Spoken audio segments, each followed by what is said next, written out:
Hello పిల్లలు, praise the lord. ఈరోజు మనం విన్న స్టోరీకి మనం మెమరీ లాస్ నేర్చుకుంటూ ఒక చిన్న క్రాఫ్ట్ చూద్దాము. మీ దగ్గర ఉన్న స్కెచెస్ యూస్ చేసి స్కేల్ తీసుకొని నీట్గా క్రాస్ డ్రా చేద్దాము.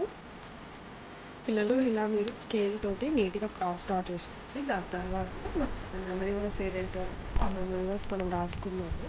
అయితే ఆ మెమరీ వర్స్ రాసుకున్న తర్వాత దీన్ని మనం నీట్గా ఇంకా డెకరేట్ మీ దగ్గర ఉన్న మంచిగా కలర్స్ యూస్ చేసి డ్రా చేయాలన్నా లేదు ఇక్కడ కలర్స్ చేయాలన్నా కూడా నీట్గా చేసి దీంట్లో మీరు టిక్ పేపర్ మీద చేస్తే వాల్కి స్టిక్ చేసుకోవడం కానీ హ్యాంగ్ చేసుకోవడం కానీ చేయొచ్చు పిల్లలు. ఇది చూడండి మనం ఈరోజు craft. I am the way, the truth and the life. No one comes to the father except John 14:6 ఇదే కదా నేను మీకు మెమరీ వర్స్ నేర్పించాను. సో ఇదే మెమరీ వర్స్. మీరు ఇంకా దీన్ని ఇంకా నీట్గా కలర్స్ చేసి డెకరేట్ చేయాలన్నా కూడా చేసి క్రాఫ్ట్ యూస్ చేయండి పిల్లలు. ఈజీ క్రాఫ్ట్ కదా చాలా. Thank you.